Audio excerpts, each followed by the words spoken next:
Alive na alive ang pananampalataya ngayon ng ilang tiga-Talisay City sa Cebu. Ang isa nila kasing kababayan na yumao mahigit 2 dekada na ang nakararaan, pinag-uusapang posible raw maging santo? Makalipas daw kasi ang halos 2 dekada mula nung ito'y inilibing, nang muli itong hinukay. 18 katuig na ni God. Hindi pa rin daw ito naaagnas. Ang mga lawas, wala. Saan ubak ko kayo? Si nanay, dili siguro ni siya magpahabwa, no? God blessed her body kung bakit siya ganyan. Maraming mga santo po na hindi rin naagnas nung hinukay ang katawan nila. Dumalo ako sa libing ni Nanay Luling. Naninig balahibo ko. Lah, parang wala lang nangyari. Buo pag yun ang iyahang tibuok lawas. Laoy, nay. Unsa may pasabot ni mo, nay? Buong balat talaga, hindi talaga nagbabago yung mukha niya, makinis na makinis. Yung pisngi niya at saka labi niya parang bago lang yung lipstick niya. Naniniwala pa ako na magiging santo siya balang araw. Por Diyos por Santo! La milagro ka ang Diyos. Ang di umano incorruptible o hindi naaagnas na katawan, mga labi ni Luisa Abano o si Nanay Luling. Diabetic siya yun. Dinala namin siya sa ospital. Sabi ng doktor, hindi na maliligtas ng nanay niyo. Kasi yung utak daw niya namaga. Halos 18 taon mula nung inilibing si Nanay Luling. Nito lang May 4, namatay na rin sa katandaan ang kanyang mister na si Tatay Felix. Ang huling hiling daw nito, ilibing siya sa puntod din ng kanyang misis. Gusto talaga niya na doon siya sa nanay ko. Isasama, mahal na mahal niya yung nanay ko. Kaya dapat silang dalawa doon sa libingan. Kaya isang araw bago ang libing ni Tatay Felix, ipinahukay ni Marcial ang puntod ng kanilang Nanay Luling. Dapat kukunin yung buto niya, tapos ililinis yung pinaglagyan niya para yung tatay ko naman ang ipapalit doon. Yung mga buto niya, ilagay namin sa sako, tapos itabi na lang sa kaniyang pinaglagyan ng tatay ko rin. Pero laking gulat nila nung binuksan ang kabaong ng kanilang ina. Laoy, nay. Unsa may pasabot ni mo, nay? Hindi niya ako binigo. Ang labi kasi nito, buong buo pa rin. La, wa jud nakuan si nanay, no? Hindi naman nagbago, ganun pa rin siya. Mula nung namatay siya, Iyang make-up bago paghapon niya, 18 na katuig. Na ang iyang buhi pa kaayo. Naong niya, klaro kaayo. Pagtanaw ro na mo, buo pag yun ang iyahang tibuok lawas. Yung buhok niya po, parang kumapal. buong balat talaga, hindi talaga nagbabago yung mukha niya, makinis na makinis. Yung pisngi niya at saka labi niya parang bago lang yung lipstick niya. Yung damit niya, malinis na malinis. Yung kamot, wapag ito siya maunsagan. Kuhan pa, ping to. Pwede tudlo. Murag bago pa daw namatay. Labis din nilang ipinagtataka ang kondisyon ng puntod nito. Humol siya sa tubig, no? Diluwa na lata. Og nagsudlan pa na, naghumol na siya.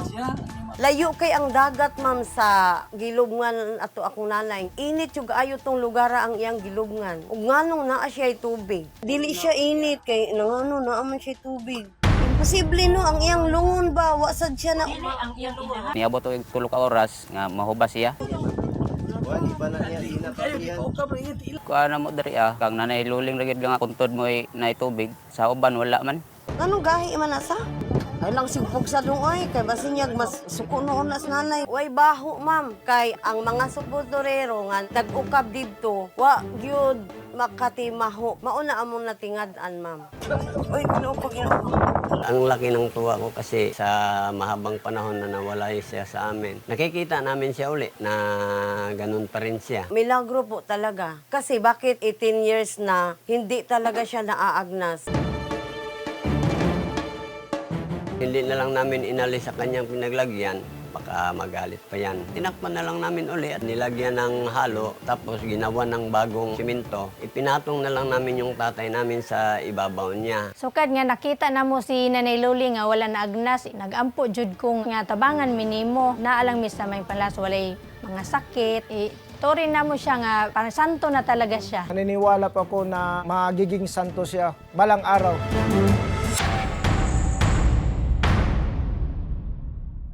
Ayon naman sa mga nakakakilala kay Nanay Luling, mabuting Kristiyano raw ito, likas na madasalin. Tuwing alas 3 ng madaling araw, dasal silang duha sa akong tatay. Magpukaway na sila, ma'am, kay mag-rosaryo. Dili gyud na sila mo absent. Kini ang picture frames kabilin sa akong inahan kung ampingan ni og kini usab Santa Cruz kani ang rosaryuhan mauni ang iyang kabilin guwang pa ni nako. Wala na tong dangpan ang Ginoo ra jud. Muda jud to siya manimbata. At tila mapaghimala rin daw ang kanyang mga kamay. Si Nanay Luling, kilala raw na nag-alaga ng mga may sakit sa kanilang lugar. Isang araw sa mga minsang napagaling niya, si Neonita. Tong 2004 na ako'y gibati, appendix o kidney. Sinang Luling, magtanaw-tanaw yun na nako. Magpangutan na og sira man ka, naayo na baka. Kung haplasan ko niya, ng langis. Inanay nga ni kuara ko ang lawas. Nga sa kadaghan niyang gitabangan, o swerte ko nga na tabangan niya. Tungod siguro na siyang kabuutan nga wala siya maagnas. Para sa simbahang Katolika, ang incorruptibility o hindi pagkabulok ng katawan ng isang tao sa ibang mga kaso, hindi ho sa lahat, tanda ng kabanalan. Katunayan, madalas itong naiuugnay sa mga santo. Ilan sa mga itinuring na incorrupt saints, sina Saint Cecilia, Saint Bernadette of Lourdes, at Saint Catherine Labor. Partially incorrupt saints naman o bahagi lang ang hindi naagnas sa kanilang katawan kung ituring sina Saint Padre Pio, Saint Anthony of Padua, at Blessed Carlo Acutis. Marami namang mga incorrupted body. Isa sa mga factors yan. Pinaka-basic yan yung kanyang uri ng pamumuhay. Holiness of life. Tapos yung pagmamahal sa kapwa. Tapos kung yan ay martir, siyempre, dapat ay may milagrong nangyari. Base na rin sa investigasyon na, oo nga nung nagdadasal ako kay ganitong pangalan ay meron talagang milagro na nangyari. At dahil yon sa intervention, intercession, itong kandidato na to for sainthood. Milagro ka ay Diyos. Nag-usap-usap nga kami, baka nga totoo yung mga sabi-sabi ng mga nagko-comment na baka santo na yung nanay mo. May tumawag sa akin, dalhin daw namin sa Vatican. Swerte daw kami kasi may nanay daw kami na ganun. Hindi pa po namin nasabi sa simbahan po kasi nagmamadali kami noon nung gihukay ang akong nanay. Matutuwa naman kami kung sasabihin ng pari, yan ang gagawin nyo sa nanay nyo kasi santo na yan ang nanay nyo. Kaya gagawin namin kung anong sasabihin ng pari. Milagro ka ang Diyos. Para malinawan ng pamilya, isinangguni namin ang kasong ito sa CBCP o ang Catholic Bishops' Conference of the Philippines. Yung mga lawas, wala. Sanina ubak ko kayo? Si nanay, dili siguro ni siya magpahabwa, no? Ang CBCP nagbigay ng pahayag, mahigpit daw ang simbahan sa mga kwalifikasyon para gawing santo ang isang tao. Dahil incorruptible yung katawan ni santo na kagad. No, it doesn't work that way. Maraming mga santo na agnas na, buto na lang, pero santo sila. So yung incorruptibility, that is not. Kinakailangan lang makita na yung kanyang uri ng pamumuhay, banal yan, mapagmahal sa Diyos, pagmahal sa kapwa. Ngayon, kung naging incorrupt man yan, talagang bubusisiin pa ng simbahan yan. Gayunman, kung may mga nagsasabing isa itong milagro, marami rin naman ang hindi kumbinsido. Nahibong lang ko makakita na ako sa iyong lawas, pero dili kasag ko makakuan nga mahimo siyang santo. Kay daghan kayong proseso. Pero ano nga ba ang posibleng dahilan kung bakit hindi naaagnas ang labi ng tao kahit pa sa loob ng mahabang panahon? Embalming is meant for delaying the decomposition. Kung maganda yung proseso ng aspiration at kung maganda yung proseso ng drainage, then much better yung magiging result ng embalming procedure. May factor din yung timpla ng formalin solution na ginagamit sa pagpe-preserve ng dead body. So, kung matapang yung formalin solution, mag-yield yun ng mas matagal na preservation for the dead body. Yung lawas, wala. Sanina ubag ko kayo?